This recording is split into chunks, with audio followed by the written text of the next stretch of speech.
सोचिए, अगर आपके पास इतना सारा पैसा हो कि आप दुनिया की कोई भी लग्जरी चीज खरीद सकें, लेकिन फिर भी आप अपनी सादगी को ही अपनी पहचान बना लें। ना शोर, ना दिखावा और ना ही कोई ईगो। आज की कहानी एक ऐसे इंसान की है जिसके पास अरबों खरबों की संपत्ति, लेकिन दिल उससे भी बड़ा, जिसका नाम है रतन टाटा।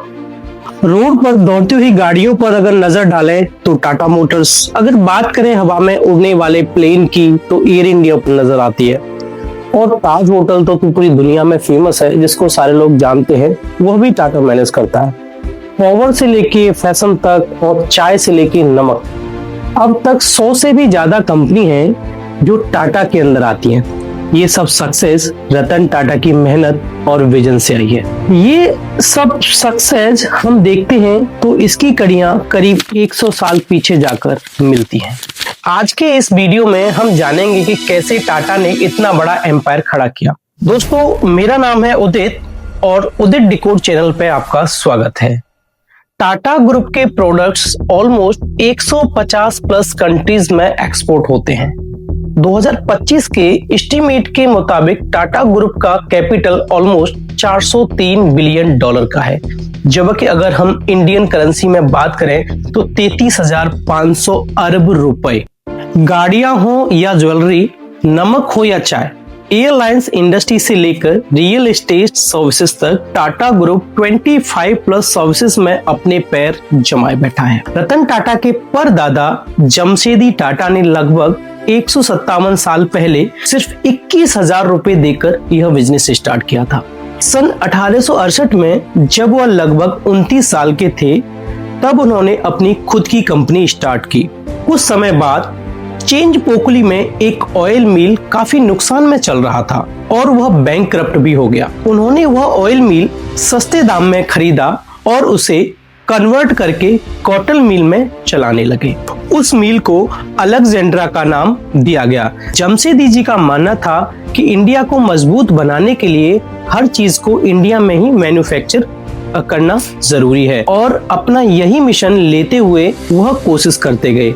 उस वक्त सिल्क कपड़ा बहुत प्रीमियम क्वालिटी का समझा जाता था और उसमें फर्स्ट क्लास का सिल्क फ्रांस से ही इंपोर्ट होता था। कुछ समय बाद जमशेदी जी फ्रांस गए और वहां से फ्रेंच सिल्क बॉम्ब की ब्रीड इंडिया में लेकर आ गए। लेकिन सबसे बड़ी समस्या थी कि सिल्क बॉम्ब यूरोप के क्लाइमेट में ही सबसे ज्यादा प्रोडक्शन देता था। इंडिया में उनका सरवाइव करना काफी मुश्किल था। उन्होंने बेंगलोर में एक सिल्क बॉम्ब स्टैब्लिश किया, जहां पर क्लाइमेट काफी बेहतर तो था लेकिन परफेक्ट नहीं था। शुरुआत में उन्हें काफी मुश्किलों का सामना करना पड़ा। क्लाइमेट परफेक्ट ना होने की वजह से उनमें कुछ बीमारियां भी आने लगी। काफी मुश्किलों के बाद यह एक्सपेरिमेंट काम कर गया। कुछ समय बाद जमशेदी जी ने सूरत में टाटा सिल्क की शुरुआत की। आज भारत दुनिया के सबसे बड़े सिल्क प्रोड्यूसर में से एक है और यह सब पहले एक्सपेरिमेंट, इनोवेशन और रिसर्च की वजह से हुआ है। कॉटन के अलावा वह बिजनेस को बढ़ाना भी चाहते थे कि कॉटन के अलावा जो चीजें बाहर से मैन्युफैक्चर होती हैं वो अपने इंडिया में मैन्युफैक्चर हों। उनके 4 ड्रीम्स थे। नंबर फर्स्ट था स्टील मैन्युफैक्चरिंग, जो स्टील बाहर मैन्युफैक्चर होती थी वो अपने इंडिया में मैन्युफैक्चर करें। Hotel industry, education and hydro electronics plants. पर सिर्फ होटल ही एक ऐसा सपना था जिसको उन्होंने पूरा होते हुए देखा और यह था द ताज महल होटल, जो 1932 में एस्टैब्लिश हुआ था। यह इंडिया का एक पहला ऐसा होटल था जिसमें इलेक्ट्रिसिटी कनेक्शन था। स्टार्टिंग में ताज होटल के रूम का रेंट लगभग 13 रुपए हुआ करता था। ताज होटल का इस तरह से डिजाइन किया गया था कि उसके हर रूम से समुद्र का नजारा दिखाई दे सके। उस समय ब्रिटिश इंडियन रेलवे लाइन बिछा रहे थे और उसमें लगने वाला लोहा हजारों लाखों टन ब्रिटेन से इंपोर्ट किया जाता था। जमशेदी जी का सपना था कि वह इंडिया में स्टील मैन्युफैक्चर करें। इसके चलते उन्होंने भारत में आयरन रिजर्व को ढूंढना शुरू कर दिया। लगभग 17 साल तक यह तलाश जारी रही और आखिर में बंगाल में आयरन रिजर्व मिल गए। 1989 में वहां पर स्टील कंपनी का उद्घाटन कर दिया गया, लेकिन बदकिस्मती से स्टील बनते हुए देखना जमशेदी जी के नसीब में नहीं था। 1904 में जमशेदी जी का देहांत हो गया। उनकी अधूरी कहानी को अब आगे बढ़ाने के लिए उनके बेटे दोराबजी टाटा को आगे आना पड़ा। इसी मिशन को आगे बढ़ाते हुए 1904 में आयरन और स्टील कंपनी की शुरुआत कर दी गई, जिसे आज टाटा स्टील के नाम से जाना जाता है। यह एशिया का सबसे पहला स्टील प्लांट था। इसके बाद 1910 में टाटा हाइड्रो इलेक्ट्रो कंपनी की शुरुआत की गई, जिसका नाम था टाटा पावर, जहां पर नेचुरल वाटरफॉल और आर्टिफिशियल लेक के माध्यम से इलेक्ट्रिसिटी जनरेट होने लगी और कई बड़ी कंपनी को भी यहां से बिजली मिलना शुरू हो गया। उस समय साइंस पूरी दुनिया में बहुत तेजी से तरक्की कर रहा था और टाटा ग्रुप इंडिया को किसी भी सिचुएशन में पीछे नहीं देखना चाहते थे। इसलिए उन्होंने Indian institute of science Bangalore की नींव रखी, क्योंकि साइंस और रिसर्च के फील्ड में दुनिया का मुकाबला किया जा सके। इसी इंस्टीट्यूट ने दुनिया का पहला कंप्यूटर और एयरक्राफ्ट बनाने में काफी मदद की। जो टाटा कंपनी की कुछ पॉलिसी थी कि 8 आवर की वर्किंग शिफ्ट, वही आज पूरी दुनिया की कंपनी में फॉलो होती है। इसके बाद दोरबजी टाटा की भी डेथ हो गई 1932 में, लेकिन इन्हीं 28 साल में से उन्होंने बहुत कुछ कर दिखाया इस दुनिया को। दोरबजी टाटा के बाद सारी जिम्मेदारी उनके एक फैमिली मेंबर JRD टाटा के हाथों में आ गई। JRD टाटा एविएशन में काफी अच्छा एक्सपीरियंस रखते थे। JRD टाटा ने टाटा एयरलाइंस की बुनियाद रखी, जो किसी इंकलाब से कम नहीं थी। अब भारत को अपनी एयरलाइंस मिल चुकी थी, जिसकी पहली फ्लाइट को खुद JRD टाटा ने एज ए पायलट उड़ाया और इंडिया के फर्स्ट कॉमर्शियल पायलट होने का श्रेय भी अपने नाम किया।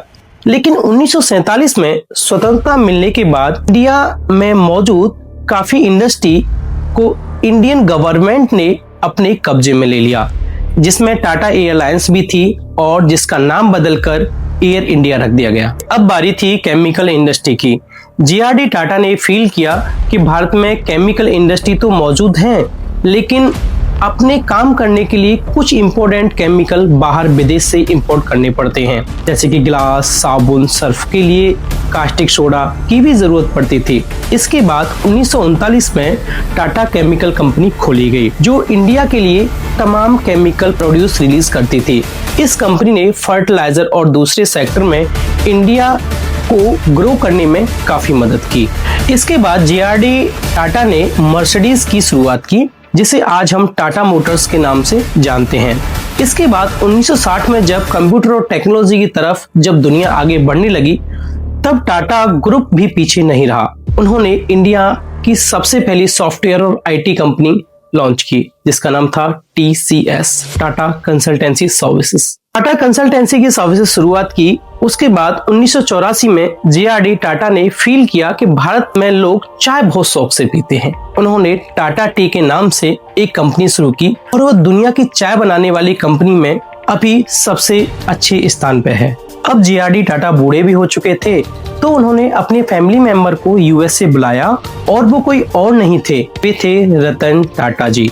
स्टार्टिंग में रतन टाटा को टाटा स्टील में जिम्मेदारी दी गई। उन्होंने टाटा स्टील को लॉस से काफी प्रॉफिट तक पहुंचाया, जिससे JRD टाटा बहुत इम्प्रेस हुए और सन 1991 में उन्होंने रतन टाटा को टाटा ग्रुप का चेयरमैन बना दिया।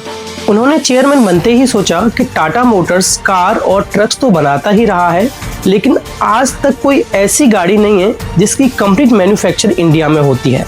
कुछ न कुछ पार्ट्स तो बाहर से इंपोर्ट करने ही पड़ते थे। इसलिए टाटा मोटर्स ने एक ऐसा नया कार मैन्युफैक्चरिंग प्लांट लगाया और 1998 में इंडिया की पहली कार टाटा इंडिका को लॉन्च किया। इसके बाद आई टाटा नैनो। टाटा नैनो भारत में 2009 में लॉन्च की गई। उस समय इस कार को लाख टकिया कार भी कहा जाता था। रतन टाटा का मकसद था हर मिडिल क्लास को कार देना। रतन टाटा कहते थे कि ये कार गरीबों के लिए है और गरीब कोई अपने आप को दिखाना नहीं चाहता। 2012 में रतन टाटा जी ने रिजाइन कर दिया अपनी बढ़ती उम्र को देखकर और साइरस मिस्ट्री को चेयरमैन बना दिया गया। गाइस, अगर आपको ये वीडियो अच्छी लगी हो तो इस वीडियो को लाइक कीजिए, शेयर कीजिए और चैनल को सब्सक्राइब कीजिए। Thank you so much. Bye bye.